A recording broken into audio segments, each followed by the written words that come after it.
With Mary, I'm going to be sharing with you when you have full coverage foundation, how you can utilize matte bronzer to add some dimension to your face. You see, there's two different types of bronzers. There's one that has more of a shimmery aspect to it, that has a little bit of like a highlight to it, and that is great for the summertime glow, or if you're trying to fake the summertime glow. That is really to help give a lot of youthfulness to your skin, to help kind of catch where the sunlight might catch your skin. So that's often a bronzer type that people choose. As I said, if they're looking for that summertime sun-kissed look, or if they're trying to add a bit of a youthfulness to their face. And there's also a way that you can utilize matte bronzer, not just to add a little bit of color and warmth, but really more to add some definition and to contour. So that's what I'm going to be sharing with you in this video. Do me a favor and put hashtag Hello Lovely right down in those comments below so I could see you tuning in. Super thankful that you're here watching this. So as you can see, I am very fair. It is that time of year, folks. I have gone from having whatever little bit of color my skin has to now going back to being vampire. I'm pretty much one of the Cullen family from here through April. This is even still a little bit more color than I will be having, say, January or February. But I'm not necessarily going to be using bronzer to change my skin tone.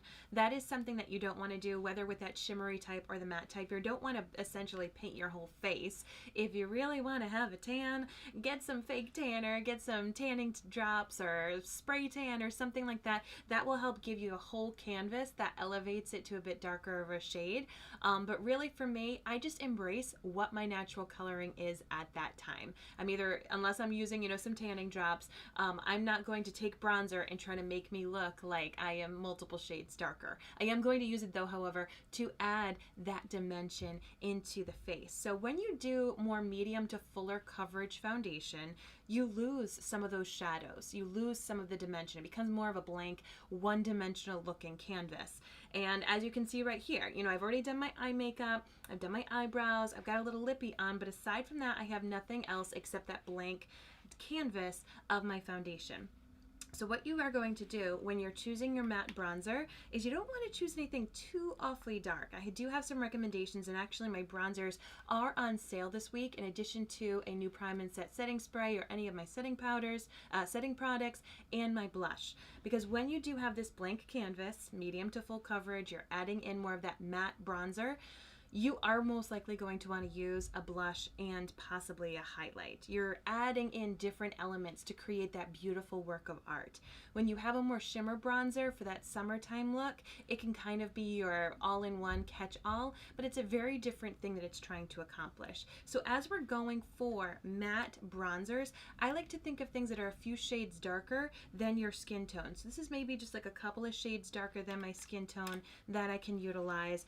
And here is an old one that I had. I'm getting mine in the mail, that this is a few extra shades darker. So for me, when my new Minute with Mary matte bronzers come in, I'm going to be playing with fair and light, and I'm really going to see which of those two shades do the contouring and the dimension building that I want them to do. All right, so the things that we're doing, when you bronze with more of a shimmer, you're thinking of the higher points of your bones, okay? So you could feel that cheekbone, the bridge of your nose, the top of your foreheads, just the areas that the sun would naturally hit. Also because it's catching that luminescence, it's catching that light, so it wants to be hitting those areas. But when you're using more of a matte kind of bronzer, you're thinking the opposite. You're thinking of the dark, the shadows, the areas that it starts to sink in, or you want to fake that it sinks in. So frequently I use more of a stick foundation to do my contouring, but I wanted to share with you how you can do this, because honestly using a matte powder bronzer is generally the way that people go. Now when you're using a brush, let's see, where's the big old brushes? When you're using a shimmer bronzer, you might use something that's really big like this because you're just trying to catch that glow and add where the sun might hit you all over the place. But when you're working more with a matte bronzer, you want something that has a bit more of a tapered edge to it, a bit smaller, a bit more exact, that could really help kind of go into those cheekbones. Even a smaller brush somewhat like this might even help work to really help catch that dimension. So this is the brush I'm going to be using right now. I am a brand new bronzing brush, has just launched on my line, but I don't have it yet. So I'm just going to go in lightly, and I'm actually going to start more around here, so more where my brow ends. If you don't know where your cheekbone is, you can just wheel your fingers down. It's generally right near where the opening of your ear is a great place to start. So I'm just going to gently start to place that product. I might tap a little bit of that extra off. And then I work in little circular motions upward. You do not want to drag it down. So when you're using a matte bronzer and you're really trying to carve out that dimension with your face, you don't want to bring it down, as bringing it down, it's just going to make you look like you have a beard. But also it's going to make your face look like it's sagging down. And what we're trying to do is actually add a little bit of a lift. So this is why I like more of these brushes that have a little bit more of a tapered edge to them, because you can really kind of get right into where that cheekbone is. And the rule of thumb is you don't want to bring your bronzer too close. You want to keep maybe 2 fingers of distance from your nose, or stay, you know, from your pupil outward. That's going to really help exaggerate your cheekbone. So once again, I'm just kind of bringing it in that upward motion, and you just follow it back to your hairline. And you can already see how it's adding that dimension. Now, I am going to blend that a little bit, but that's kind of my placement that I have going on. All right, let's go on and show you the other areas I like. So my temple right here, I like to add a little bit to the temple area, and even right around here, even right around my hairline. So I have a rather large forehead, and this is going to add that dimension to help it look a little bit smaller. When you add any kind of bronzer, you don't just want to have it just in one place. You do want to add it in a few places to really give that cohesiveness look that you want to it. Otherwise, it's going to just be very obvious that you just kind of carved out your cheekbone. So I go right along that hairline, nice and lightly, and then I'll go around this top part of my hairline as well. And you can use all sorts of different brushes, but for me, as I said, when I'm doing more of a contour, I try to work with a smaller bit of a brush, and then I use a fluffier brush towards the end, or a bigger brush to blend. Now I am going to go down the sides of my nose. You do not go down the sides of your nose with a shimmer bronzer. Shimmer bronzers catch the light, and they can draw attention to things, and they can make things look a little bit bigger. If you're trying to slim your nose with a contour, you're going to use a matte contour for your powder, not something that has little light flecks in it. So I'm just going down right down the side of my nose. And if I was doing a shimmer bronzer, I'd be swiping it over it, because we're mimicking where the sun would hit. All right, so just that little bit. I'm not doing anything too crazy right now. I am also going to go underneath my jawbone, so you can see where that shadow naturally would already be, and you can kind of exaggerate it. This is another tip. If you're someone who does have a very pigmented face and a pigmented chest, a lot of people do, you know, like we kind of create a natural, I don't know, sun barrier with our heads over our neck. So if your neck is lighter, and you don't necessarily want to match your neck to your foundation because your chest has a lot of pigment, you could take one of those bigger brushes and add a little bit of bronzer to your neck. I don't necessarily recommend bringing foundation all the way down your neck. I know a lot of people who they want a darker foundation, so they, you know, get a really dark foundation, paint it on their face, paint it all down their neck. It's just too much, in my opinion. So I say go for closer to your natural skin tone when it comes to your foundation. And then if your neck is a little bit lighter, do a little light dusting of that bronzer on your neck, and that will add some cohesiveness. So once again, I'm just taking this brush, going around that hairline, going underneath this cheekbone, and then underneath this chin a little bit, and blending that out. So it creates dimension, creates that faux shadow. I'm not putting the matte bronzer here in this kind of beard area, as I said.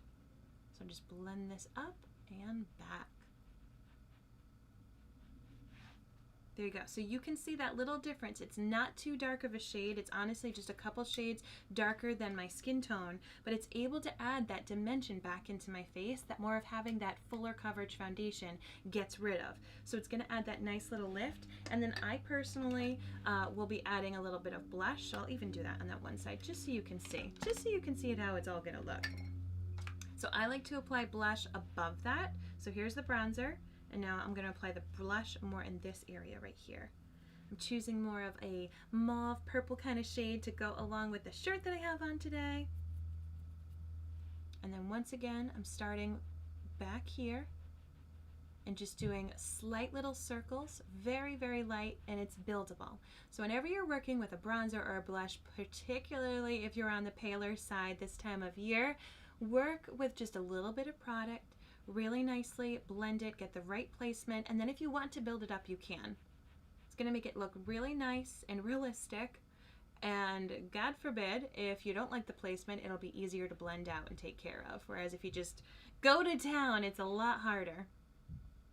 So for me, I like to take my blush a little bit further in, really more towards that pupil area, a little bit more towards the apples of my cheeks. It's just the way that I like to apply my blush. I will say different people like different placement for their blush. But I do love it above that bronzer. It just adds that nice cohesiveness. And then I personally bring a little bit more underneath that pupil area, more onto the kind of apple. It's just naturally where my flush happens. All right. And then if you wanted the piece de resistance, you can take a little bit of a highlighter and you can add that on top. So you're going to think Neapolitan ice cream, chocolate, strawberry, and vanilla. And to me, this adds it all together so beautifully because you're going to still be catching that light. You know, you're still getting that young, the young youthfulness of the light catching that you would from a shimmer bronzer, but you're not necessarily going for the sun-kissed look. You know what I mean? You're not going for a summertime look, but you still have that beautiful luminosity to it. So at this point, I sometimes just take a big fluffy setting powder brush and blend a smidge. It's nice and clean, so I have no harsh lines. If I find, you know what, I don't see enough of my blush, I might go back in and touch it up. But for right now, it has everything I want. So you can see the difference. Put a little luminizer right there even. You could see the difference of the two sides of my face. At least I can see a difference. So if you can see a difference, let me know. But you can see the difference where this side has that dimension kind of carved out. It doesn't look too harsh. It doesn't look too gaunt, but it's very careful about the placement. So I've added, you know, the shadows that I'm kind of barely seeing here, I've added that in. I've added in a little bit of color. I've added in a little bit of that luminosity, but in a very careful way. Help to slim down my nose, help to add a little bit more definition right here to my chin and my cheekbone. And that's how you use a matte bronzer to do more of a definition to your face, to add a little bit more of color and elements without it looking too summery and glowy. I hope that you enjoyed this Minute with Mary. I truly appreciate your watching. If you are interested in learning more about my matte bronzers, they are currently on sale at the time of this recording through Sunday. So if you want to check that out, the bronzers and the blushers are on sale in addition to a setting product. I hope that you have a lovely day, and I will